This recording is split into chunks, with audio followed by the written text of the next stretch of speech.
A white neighbor named Karen refuses to help the Johnsons, a black family, during an emergency, but she's left in shock when she discovers the truth during her own time of desperation. How will Karen react when the tables are turned? Before we get into the story, comment below where in the world you are watching from today. And if you like this story, don't forget to subscribe. Karen Sullivan stood at her kitchen window, a steaming cup of herbal tea in her hand. Her eyes swept over the perfectly manicured lawn, scrutinizing every blade of grass as if searching for imperfections. At 55 years old, Karen's face was etched with deep lines, evidence of a life spent worrying more than smiling. The quiet suburban street outside was just stirring to life. A jogger passed by, waving cheerfully at Karen's house. Karen didn't wave back. She never did. Another day, she muttered to herself, turning away from the window. Her voice was soft from disuse, a testament to how little she spoke to anyone these days. Karen's house was a model of tidiness and order. Everything had its place, and nothing was out of line. It was a stark reflection of the woman herself, rigid, controlled, and utterly predictable. She moved through her morning routine with practiced efficiency. Shower at 7 o'clock, breakfast at 7:20. By 8 a.m., she was seated in her study, poring over gardening magazines and home improvement articles. As the clock struck noon, Karen heard the familiar sound of children's laughter floating through her open window. The noise grated on her nerves. She stood up abruptly, marching over to slam the window shut. "Can't even have peace and quiet in my own home," she grumbled, returning to her desk. Karen's phone rang, breaking the silence. She glanced at the caller ID and frowned. It was her daughter, probably calling to pester her about the upcoming family gathering. She let it go to voicemail. She had no interest in small talk or family events. As evening approached, Karen prepared her solitary dinner. She ate at her pristine dining table, surrounded by empty chairs. The tick of the grandfather clock in the hallway was her only company. After dinner, Karen settled in her armchair with a book, but her eyes kept drifting to the window, watching as her neighbors returned home from work, greeted each other warmly, and disappeared into their brightly lit houses. For a brief moment, something flickered in Karen's eyes. A hint of loneliness, perhaps, but it was gone as quickly as it appeared, replaced by her usual stern expression. She shook her head as if to dismiss any unwelcome thoughts and returned to her book. This was Karen Sullivan's life. Orderly, self-reliant, and utterly solitary. And that was exactly how she believed she wanted it to be. The quiet of Karen's neighborhood was disrupted one sunny morning by the rumble of a moving truck. Karen peered out her window, her brow furrowed in annoyance. A family was unloading boxes and furniture into the house across the street. The Johnsons, a black family, bustled about with energy and laughter. Mr. Johnson, a tall man with a warm smile, directed the movers. Mrs. Johnson, her hair tied back in a colorful scarf, unpacked boxes on the front lawn. Their 3 children darted around excitedly, exploring their new surroundings. Karen watched with growing irritation as the peaceful street filled with noise and activity. She shook her head and muttered, "There goes the neighborhood." Later that afternoon, Karen was tending to her immaculate front lawn when she heard footsteps approaching. She looked up to see Mr. and Mrs. Johnson walking towards her, their faces bright with friendly smiles. "Hello, neighbor," Mr. Johnson called out, waving. "We're the Johnsons, just moved in across the street." Karen straightened up slowly, her face a mask of indifference. She didn't respond, just stared at them coldly. Mrs. Johnson, undeterred by her frosty reception, stepped forward. "We wanted to introduce ourselves properly. I'm Lisa. This is my husband, James, and our children are just over there." She gestured to where the kids were playing on their new lawn. Karen's eyes flicked briefly to the children, then back to the couple. Her voice was flat when she finally spoke. "Karen Sullivan. Now, if you'll excuse me, I'm busy." The Johnsons exchanged a surprised glance. James tried once more. "We're having a little housewarming barbecue this weekend. We'd love it if you could join us, get to know the neighbors." "Not interested," Karen cut him off abruptly. She turned her back on them and resumed her yard work, effectively dismissing them. Lisa's smile faltered, but she managed to say, "Well, The invitation stands if you change your mind. It was nice to meet you, Miss Sullivan. As the Johnsons walked away, Karen could hear their hushed conversation. Maybe she was just having a bad day, Lisa whispered. James sighed. Let's hope so. Everyone else has been so welcoming. Karen ignored the twinge of guilt she felt. She didn't need new friends, especially not a noisy family disturbing her peace.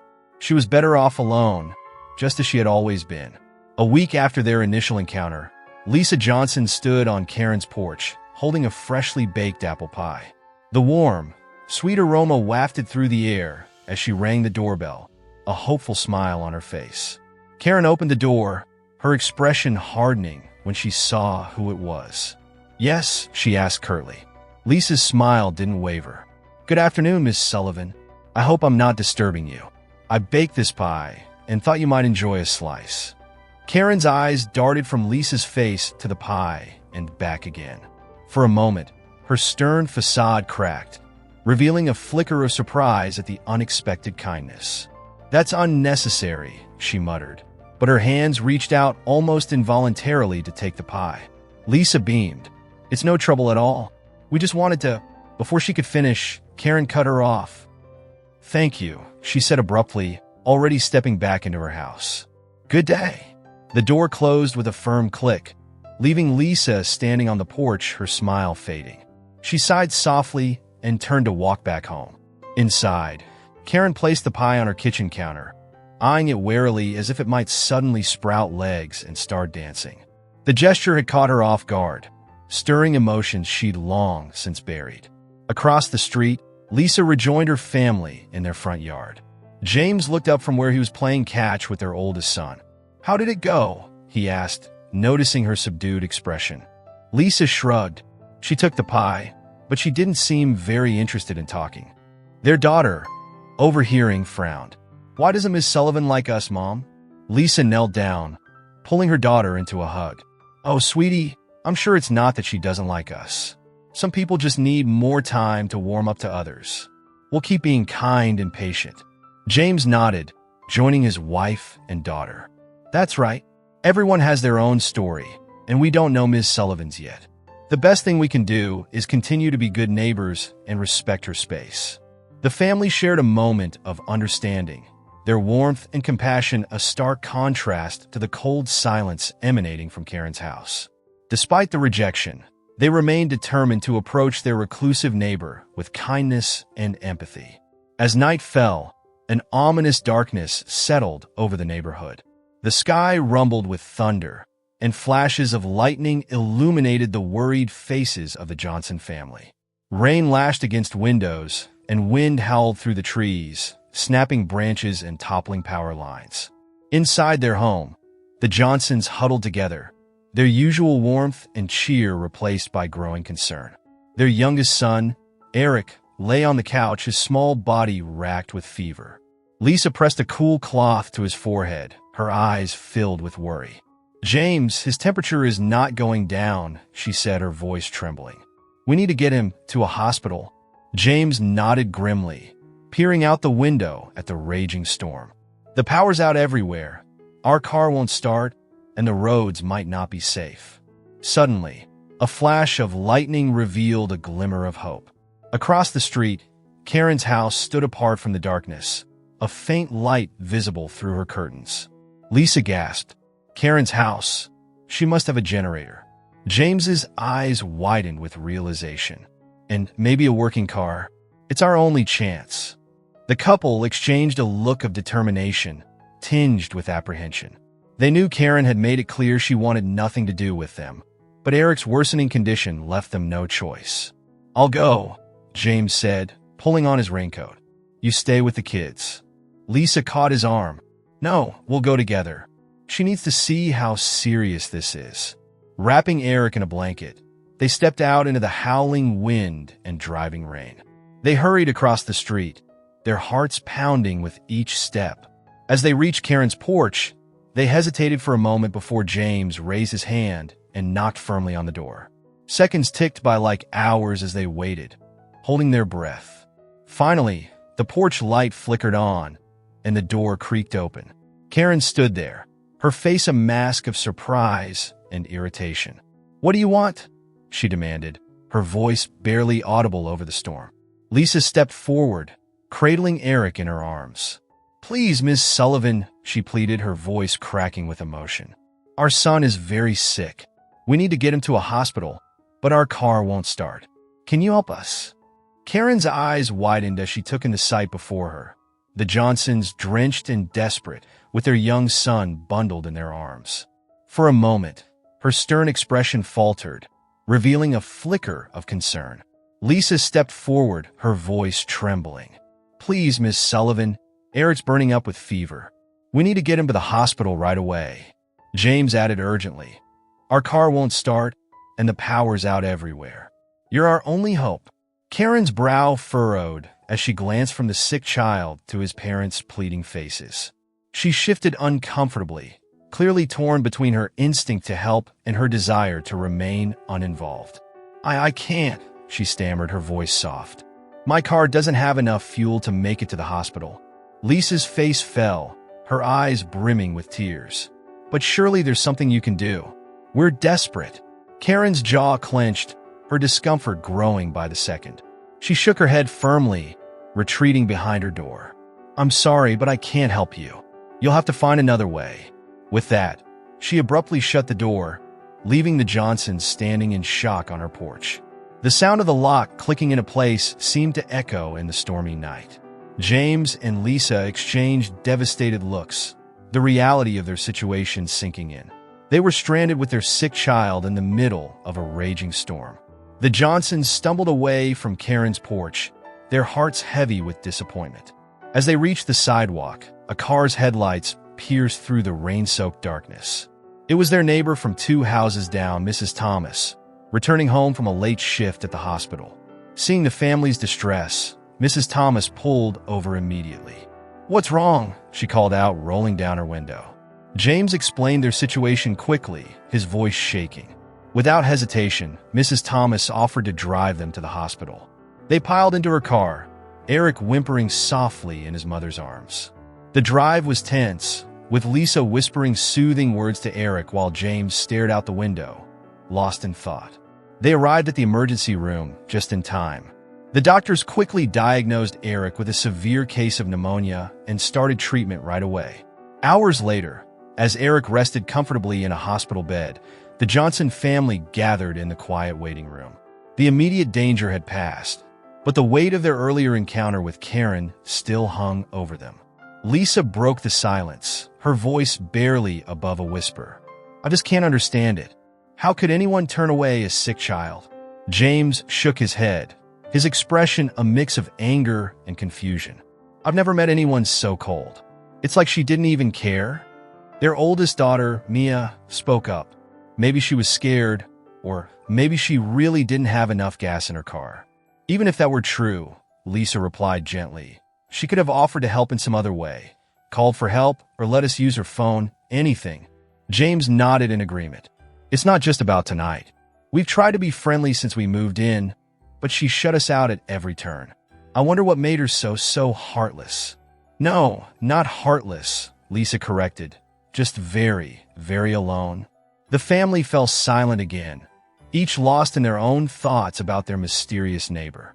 Despite their hurt and confusion, there was a hint of compassion in their eyes as they considered what could have led Karen to become so isolated. As the days passed, the neighborhood slowly recovered from the storm's aftermath. Fallen branches were cleared, damaged roofs were repaired, and the hum of everyday life gradually returned to the quiet suburban street. Karen watched from behind her living room curtains as the Johnson family went about their daily routines. She saw James mowing the lawn, Lisa tending to her newly planted flower beds, and the children playing in the front yard. Despite the warmth and laughter that seemed to radiate from their home, Karen remained steadfast in her decision to keep her distance. She convinced herself that her actions during the storm had been justified. Everyone should handle their own problems, she muttered to herself as she observed the Johnsons from afar. "I'm not responsible for their emergencies." Karen continued her solitary life, sticking to her rigid routines. She'd wake up at precisely 6 a.m., have her tea while reading the newspaper, and then spend her days tending to her meticulously organized home. The world outside her four walls held little interest for her. Occasionally, she'd catch Lisa's eye as she walked by with her groceries, or she'd hear James's friendly "good morning" from across the street.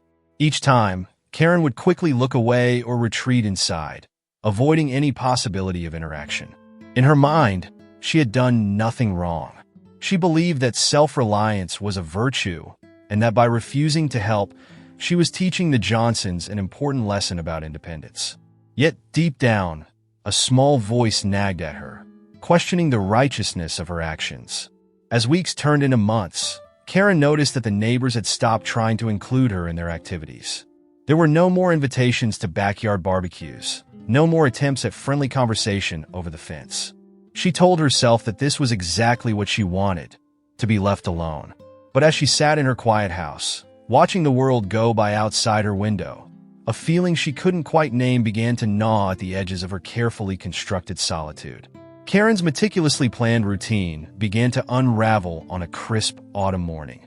As she rose from bed, a wave of dizziness washed over her, causing her to stumble slightly. She shook her head, dismissing the sensation as nothing more than a momentary lapse. "Must be stress," she muttered to herself, straightening her robe and heading downstairs for her usual morning tea. Throughout the day, Karen noticed small changes in her body. Her muscles ached more than usual, and a persistent headache throbbed behind her eyes. She pushed through, determined not to let these minor inconveniences disrupt her carefully ordered life. By afternoon, a dry cough had developed, scratching at her throat. Karen reached for a glass of water, telling herself it was just a touch of a cold. Nothing to worry about, she reassured herself, though her voice sounded raspy even to her own ears. As evening approached, Karen felt a chill creep into her bones despite the warmth of her home. She wrapped herself in a thick blanket and settled into her armchair, stubbornly refusing to acknowledge the growing discomfort in her body. "I don't need a doctor," she grumbled, reaching for the TV remote with a shaky hand. "It'll pass on its own." Karen's eyes grew heavy as she watched the evening news, her thoughts becoming foggy. She drifted in and out of consciousness, unaware of the passage of time. When she finally roused herself to go to bed, her legs felt weak and unsteady beneath her. As she climbed the stairs, each step felt like a monumental effort. Sweat beaded on her forehead, and her breath came in short, labored gasps. Still, Karen pressed on, convinced that a good night's sleep would cure whatever ailed her. She collapsed into bed, pulling the covers tight around her trembling form. As she closed her eyes, Karen remained oblivious to the severity of her condition, her stubborn independence blinding her to the danger she faced. As dawn broke, Karen awoke to a sharp, crushing pain in her chest. It felt like an elephant was sitting on her, squeezing the air from her lungs. She gasped, trying to catch her breath, but each inhale was a struggle. "It's nothing," she wheezed, gripping the edge of her nightstand. "Just indigestion." Karen slowly pushed herself up, wincing as the pain intensified. Sweat trickled down her forehead, and her left arm felt oddly numb. She shook it, trying to restore feeling, but the tingling sensation persisted. "I can handle this," she muttered, stumbling towards the bathroom. Her reflection in the mirror startled her. Her face was ashen, her eyes wide with fear she refused to acknowledge. As she splashed cold water on her face, another wave of pain crashed over her. Karen gritted her teeth, determined to push through it. She'd always prided herself on her self-reliance, and she wasn't about to let a little discomfort change that. Throughout the morning, Karen tried to go about her usual routine, but each movement was a battle. The pain in her chest ebbed and flowed, sometimes easing enough to let her believe it was passing, only to return with renewed intensity. By midday, Karen could no longer deny that something was seriously wrong. The pain had become unbearable, radiating through her chest and down her left arm. Her breath came in short, desperate gasps, and a cold sweat covered her body. Fear gripped her as she realized she might be having a heart attack. The stubborn wall of independence she'd built around herself began to crumble.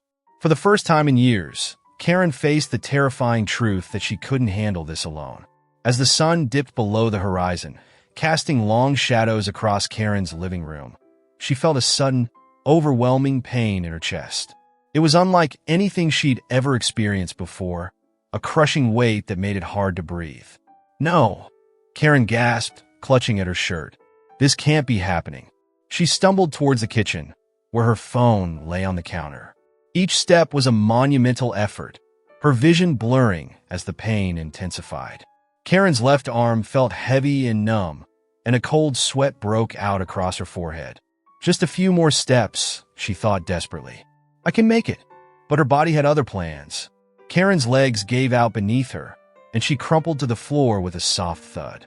Her fingers clawed at the linoleum, trying to drag herself closer to the phone, but it was no use. The pain was too much. As consciousness began to slip away, Karen's eyes darted to her front door.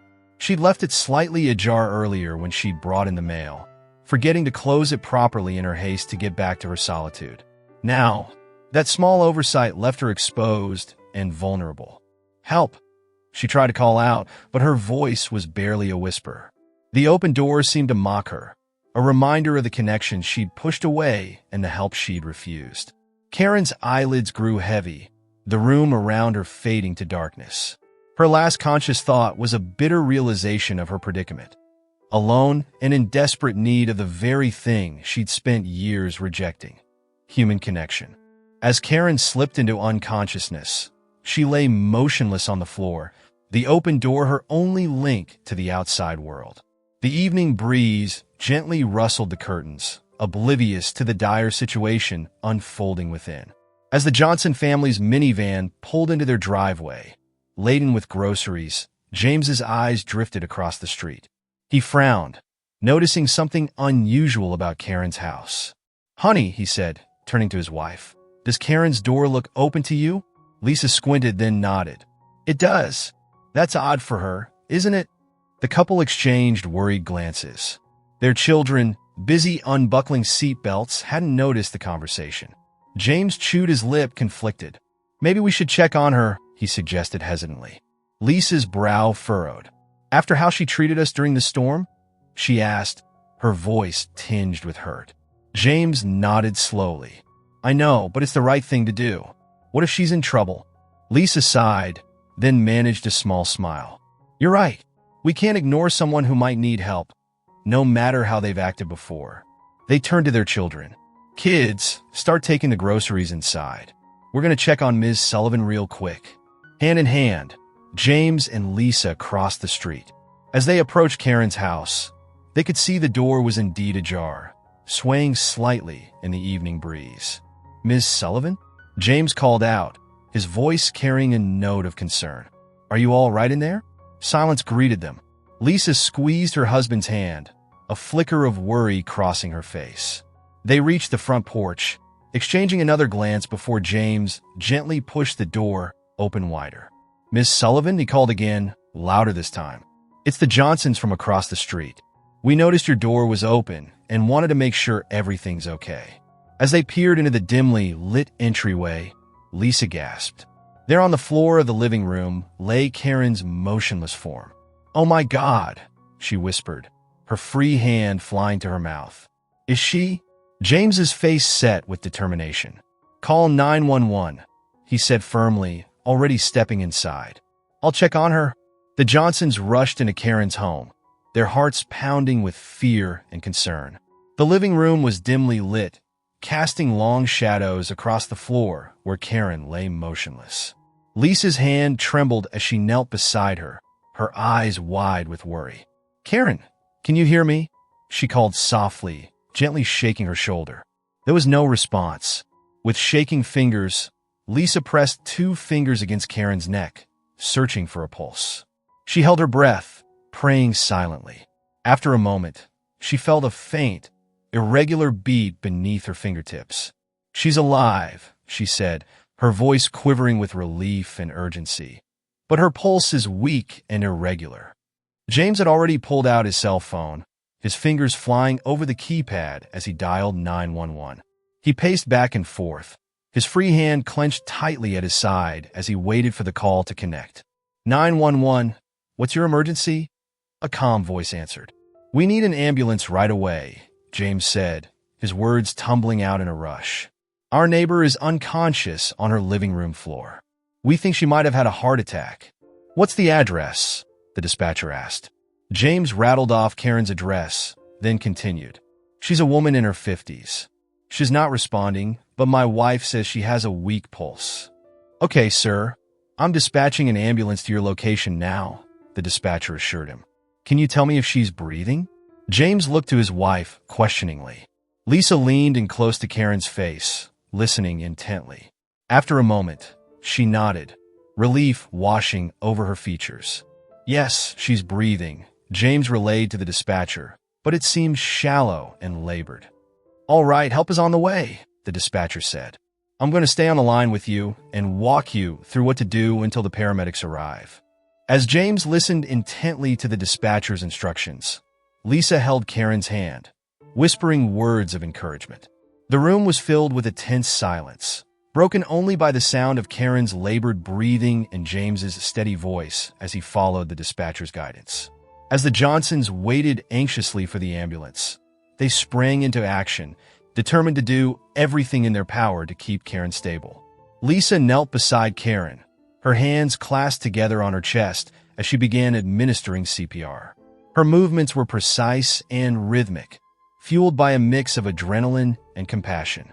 Sarah, honey, James called out to their eldest daughter, who stood wide-eyed in the doorway. Run home and grab her first aid kit quick. Sarah nodded and dashed across the street, her sneakers pounding against the pavement. Within moments, she returned, breathless, clutching the family's well-stocked first aid kit. Good job, sweetie, Lisa said, her voice strained as she continued compressions. Open it up and hand me the rescue mask. Sarah's hands shook slightly as she unzipped the kit and retrieved the plastic mask. She passed it to her mother, who quickly placed it over Karen's mouth and nose before resuming CPR. The tension in the room was palpable. The ticking of the clock on Karen's wall seemed to grow louder with each passing second.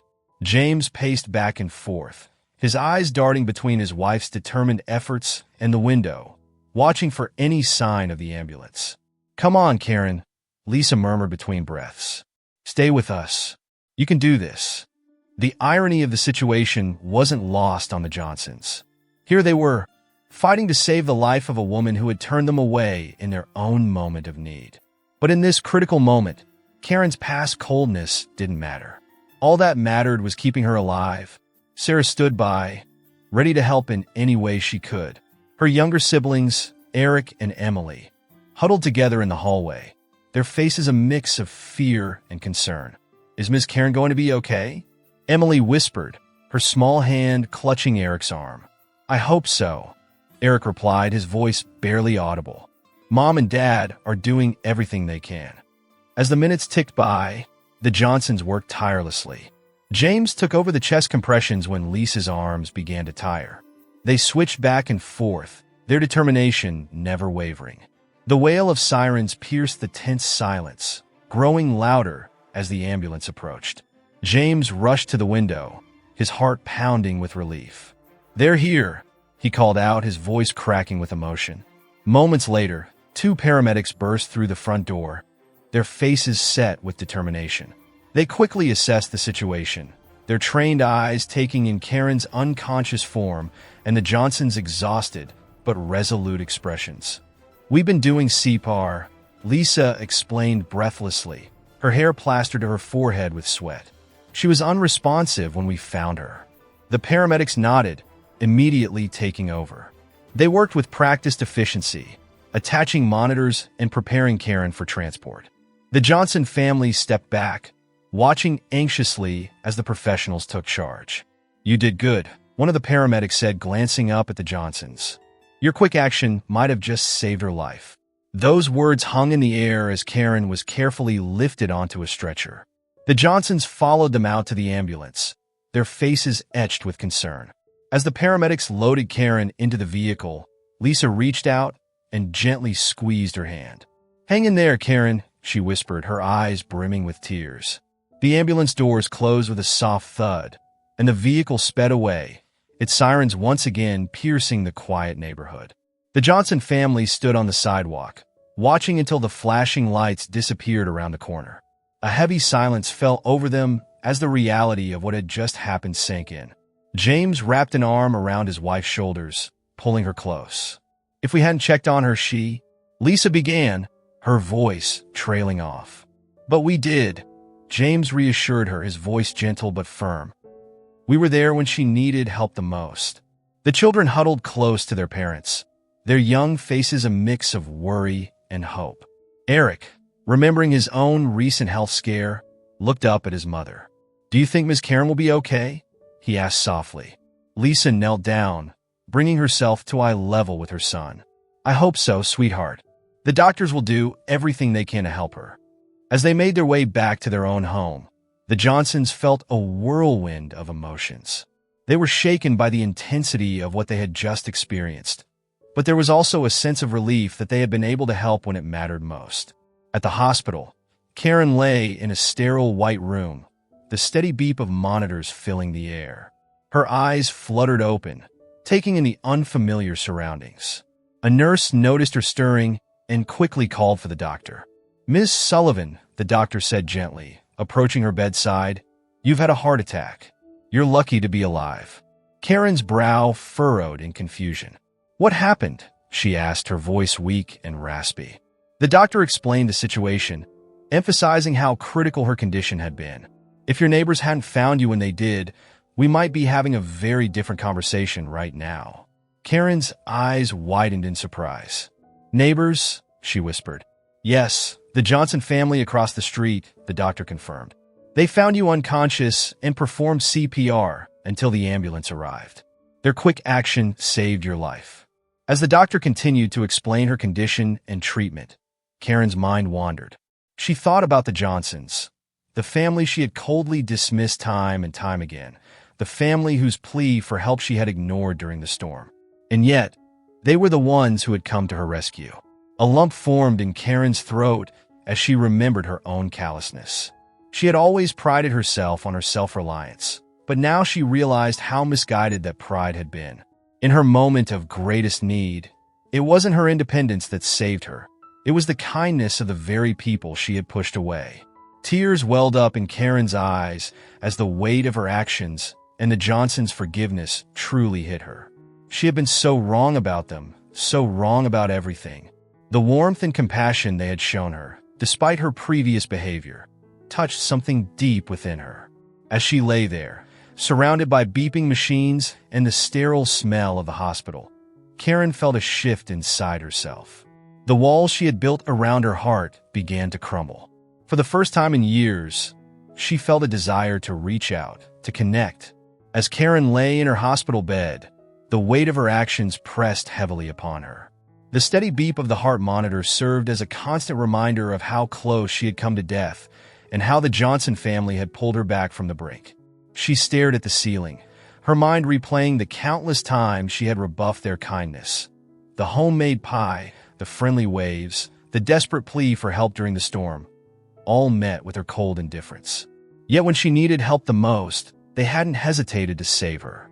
Tears welled up in Karen's eyes, spilling down her cheeks. "What have I done?" she whispered to the empty room. The realization of her own cruelty hit her like a physical blow, leaving her gasping for air. For years, Karen had prided herself on her self-reliance.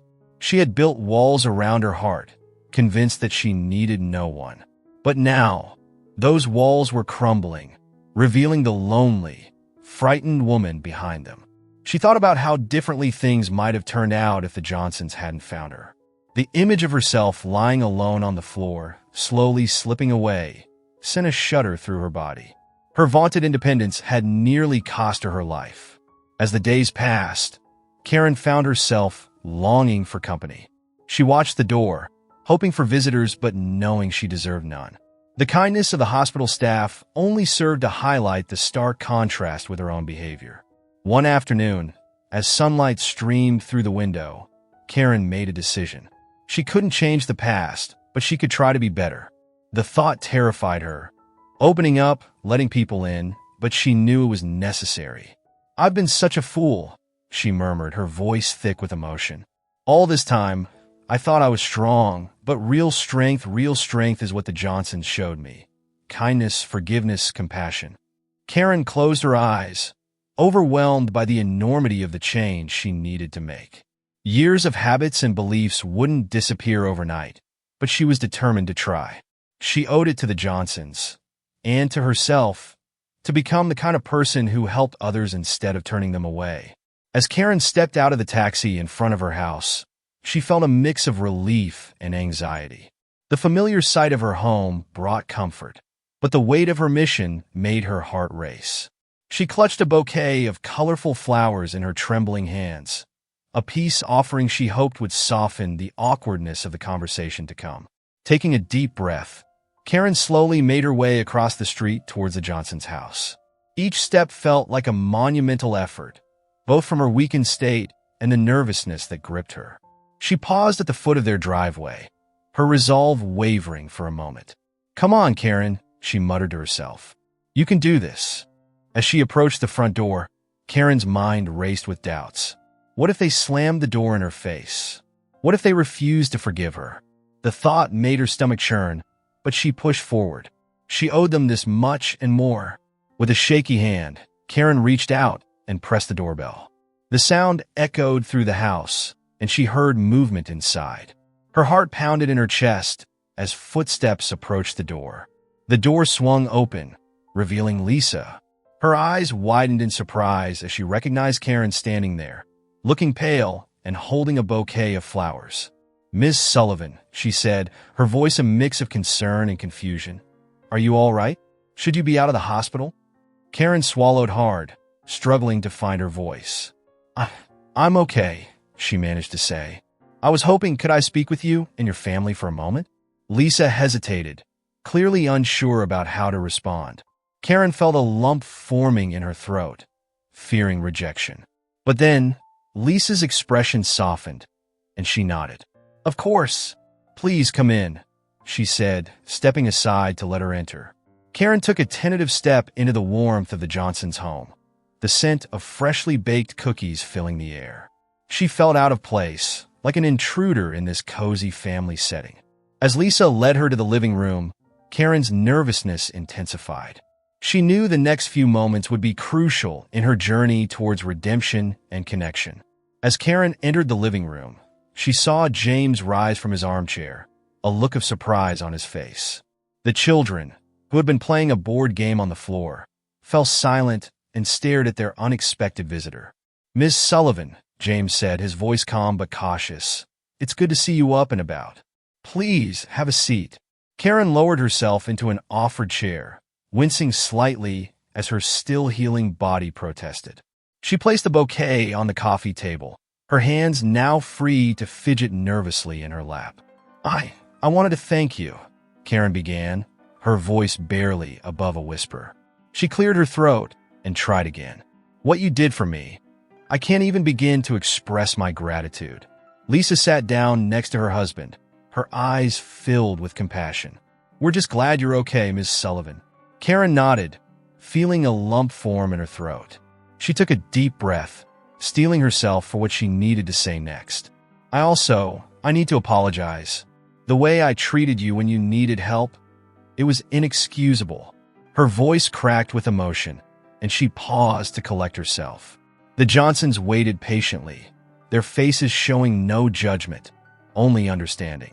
"I've been so caught up in my own world, thinking I didn't need anyone," Karen continued. "But you showed me what true kindness looks like. You saved my life, even after I turned you away. I'm so sorry for my behavior."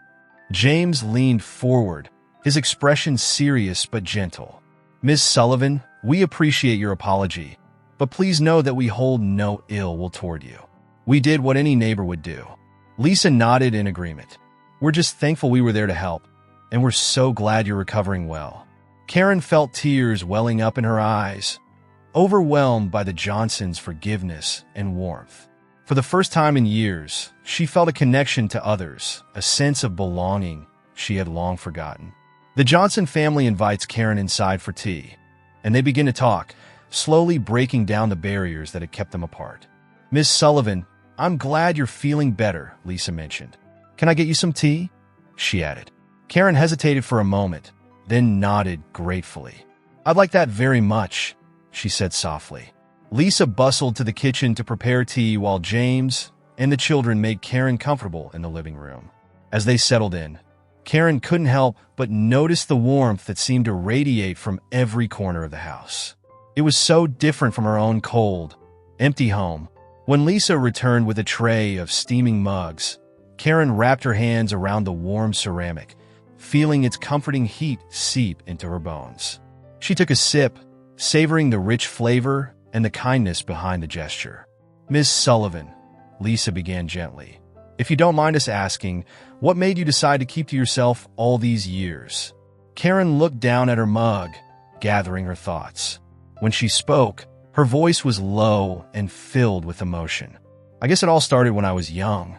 My mother was a stern woman who believed that relying on others was a sign of weakness. She drilled that into me from an early age." The Johnsons listened attentively, their faces showing genuine interest and empathy. Encouraged by their reaction, Karen continued, "As I grew older, I threw myself into my work. I built my life around my home and garden, never asking for help, never trusting anyone else to do things the way I wanted. It worked for a while, but looking back now, I can see how lonely that path was." Karen paused, taking another sip of tea. "Then about 10 years ago, I lost my best friend. She was the only person I truly trusted, and when she passed, it broke something in me. I decided then that I was better off alone." Lisa reached out and patted Karen's hand gently. "Oh, Miss Sullivan, I'm so sorry you had to go through that." Karen felt a lump form in her throat at her kindness. "Thank you," she whispered. "I've been so foolish, pushing everyone away. I never realized what I was missing until you folks came along." James leaned forward, his eyes kind but serious. "It's never too late to make a change, Miss Sullivan. We're here for you as neighbors and, if you'd like, as friends." Karen looked around at the Johnson family, seeing nothing but sincerity and warmth in their faces. For the first time in years, she felt a spark of hope ignite in her heart. Maybe, just maybe, she could learn to open up again. As the days passed, Karen found herself drawn more and more to the Johnsons' warmth and kindness. She started by offering to help with their garden, insisting it was the least she could do after they saved her life. James accepted graciously, and soon Karen was a regular fixture in their front yard, tending to the flowers and plants alongside Lisa. One Saturday morning, Karen noticed James struggling with a broken fence post. Without hesitation, she walked over and offered her help. Together, they spent the afternoon repairing the fence, sharing stories and laughs. It was the most Karen had spoken to anyone in years, and she found herself enjoying every minute of it. Lisa often invited Karen over for dinner, and she rarely declined. The aroma of home-cooked meals and the sound of laughter filled the air as she sat at their table, surrounded by the family's chatter. The children, initially shy around her, began to warm up to her presence.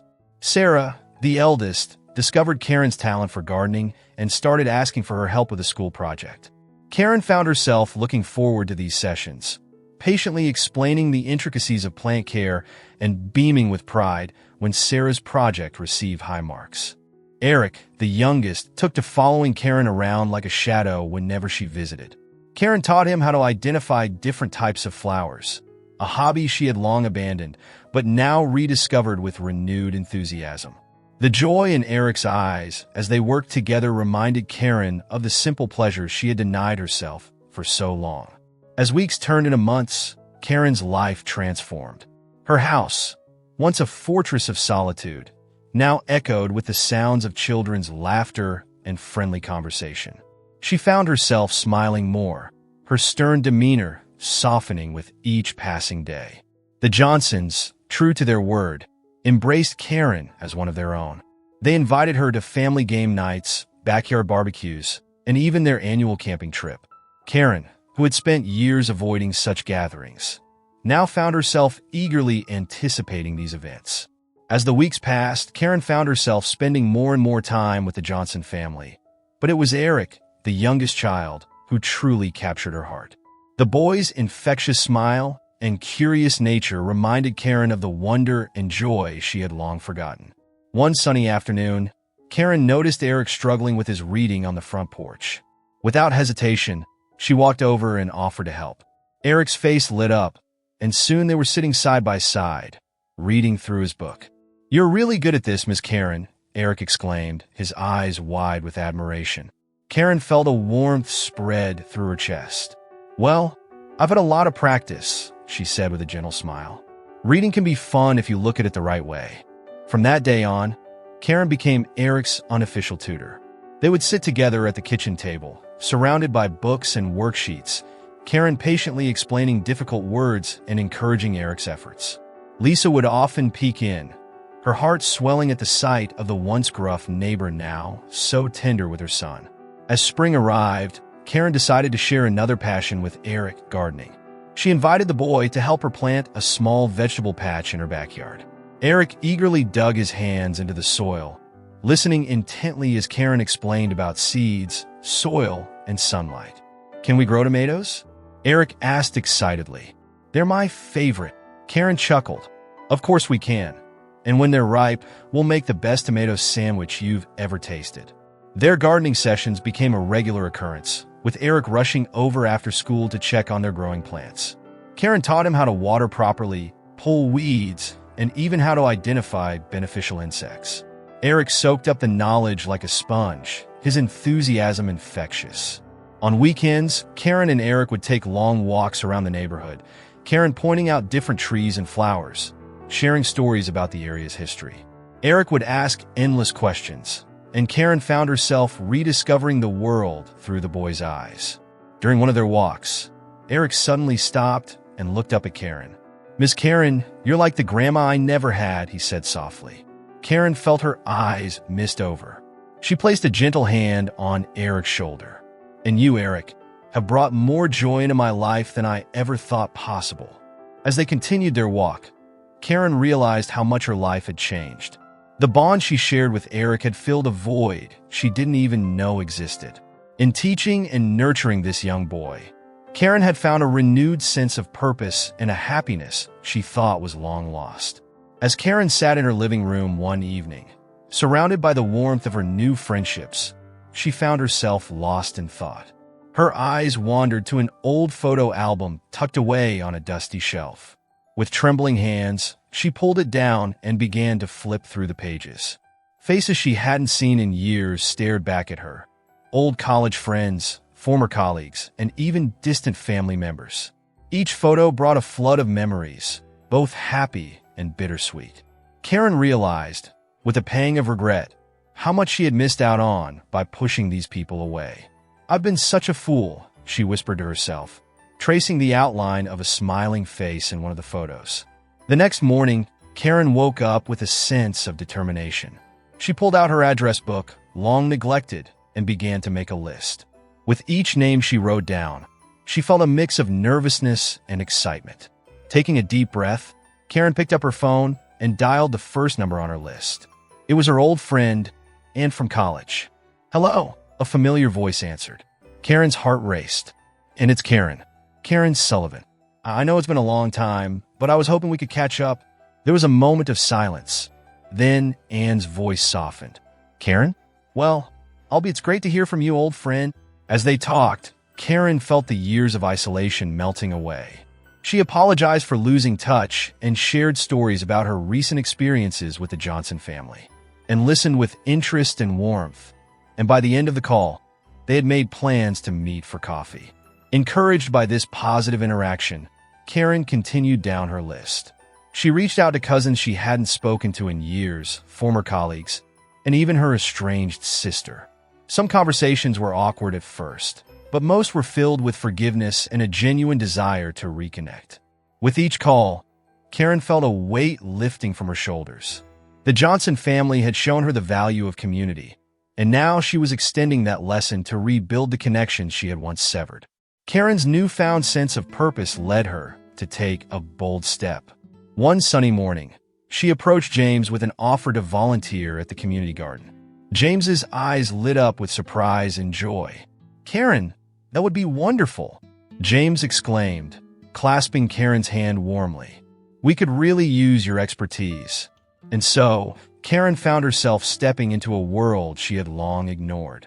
The community garden was a bustling place, filled with people dedicated to creating beauty and sharing their love of plants. At first, Karen felt out of place, but the warmth and camaraderie of the volunteers soon put her at ease. Karen's gardening skills proved invaluable. She pored over garden plans, identifying areas where they could improve the soil and increase yield.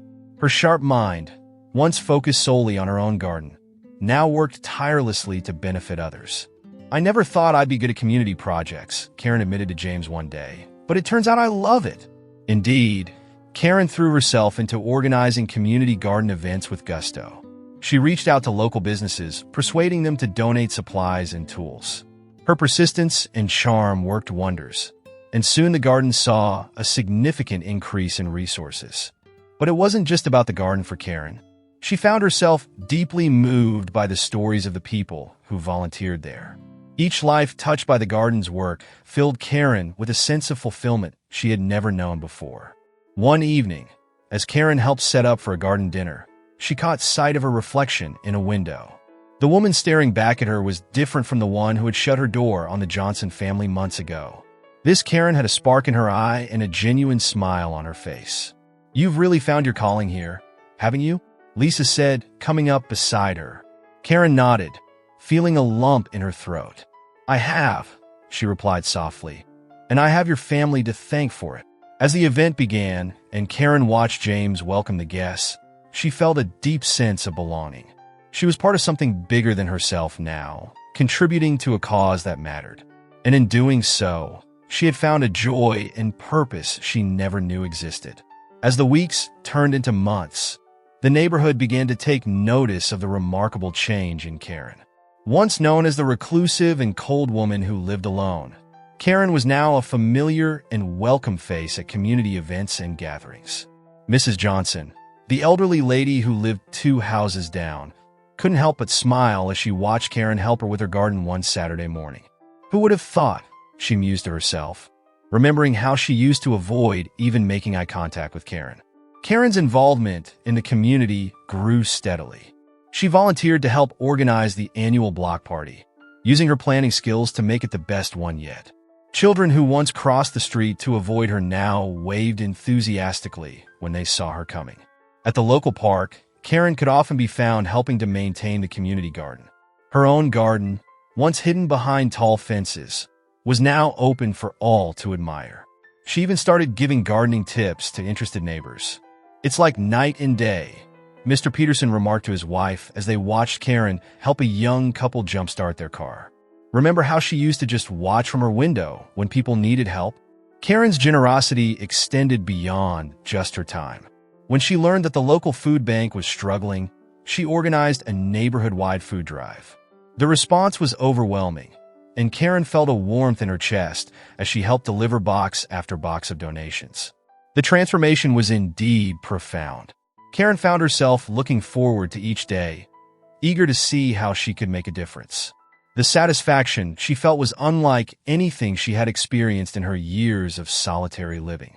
One evening, as Karen sat on her front porch, she overheard a conversation between 2 passersby. "That's Karen," one said to the other. "She's the kindest woman you'll ever meet, always ready to lend a hand." Karen smiled to herself, feeling a deep sense of contentment. She realized that in opening her heart to others, she had not only changed her own life, but had become a positive force in the lives of those around her. As the seasons changed, Karen found herself spending more and more time with the Johnson family. What started as occasional visits soon blossomed into a deep familial bond that filled a void in Karen's heart she didn't even know existed. Thanksgiving arrived, and for the first time in decades, Karen wasn't alone. The Johnsons insisted she join them, and as she sat at their table, surrounded by warmth and laughter, she felt a lump form in her throat. Lisa noticed her glistening eyes and gently squeezed her hand, wordlessly communicating that she belonged. When Christmas came, Karen was there to help decorate the Johnsons' tree. She watched in awe as the children hung ornaments, their eyes sparkling with joy. James pulled her aside and handed her a small wrapped gift. "From all of us," he said with a smile. Karen unwrapped it to find a framed photo of herself with the entire Johnson family, taken at the park a few weeks earlier. She clutched it to her chest, overcome with emotion. For Eric's birthday, Karen surprised everyone by baking a cake herself. It was lopsided, and the frosting was a bit messy, but the delight on Eric's face made it all worthwhile. As they sang Happy Birthday, Karen realized she was singing along, her voice joining the chorus of people who had become her family. One quiet evening, as Karen sat on the Johnsons' porch swing with Lisa, watching the sunset, she turned to her with tears in her eyes. "I never thought I'd have this," she said softly. "A family, people who care about me. I wasted so many years." Lisa patted her arm gently. "It's never too late, Karen. You're here now, and that's what matters." Karen nodded, a wave of gratitude washing over her.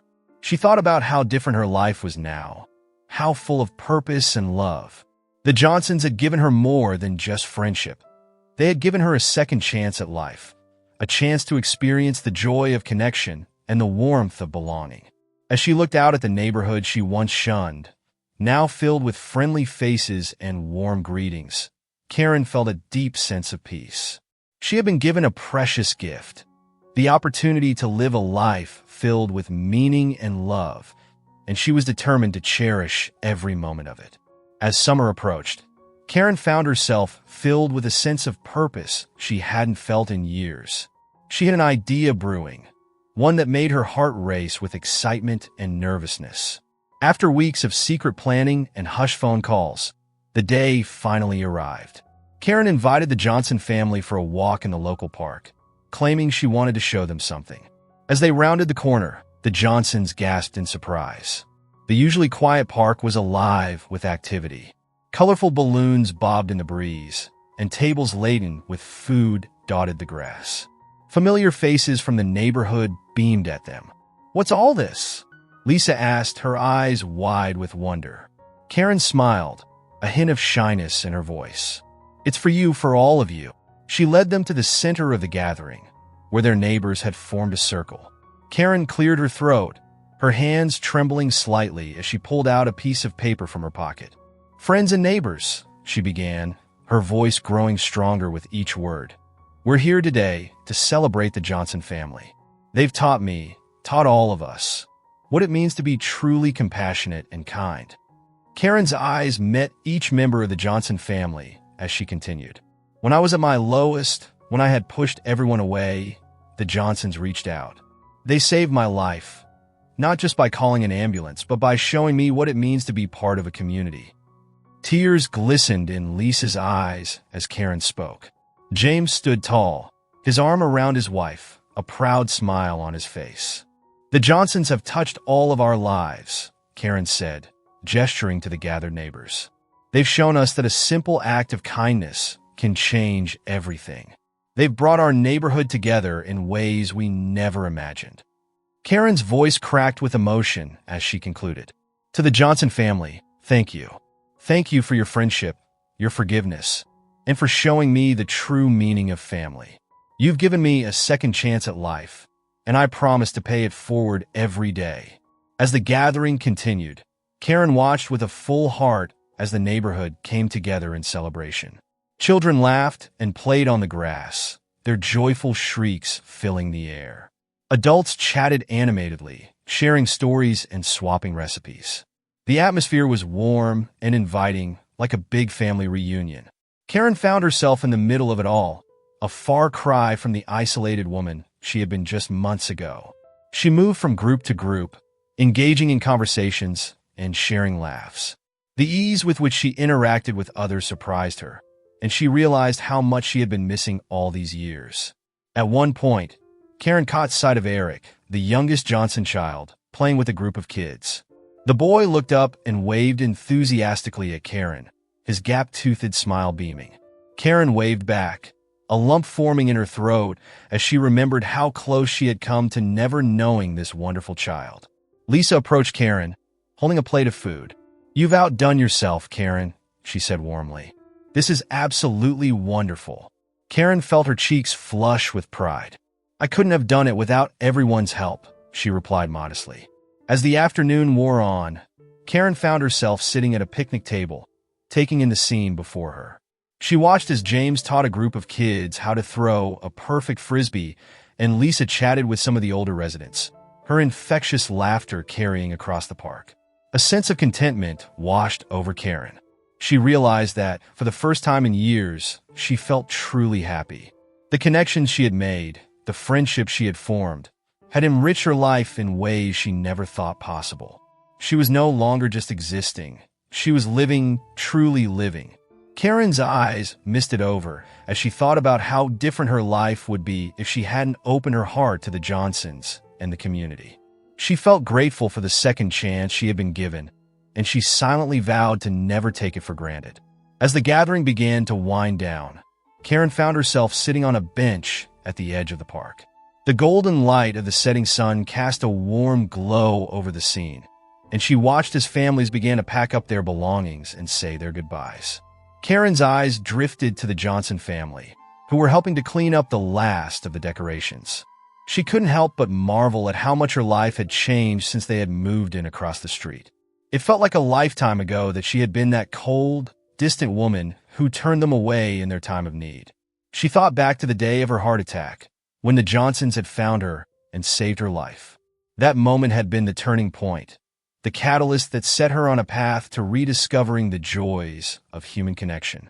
Karen felt a wave of gratitude wash over her as she remembered their kindness and forgiveness. Her mind wandered through the months that followed.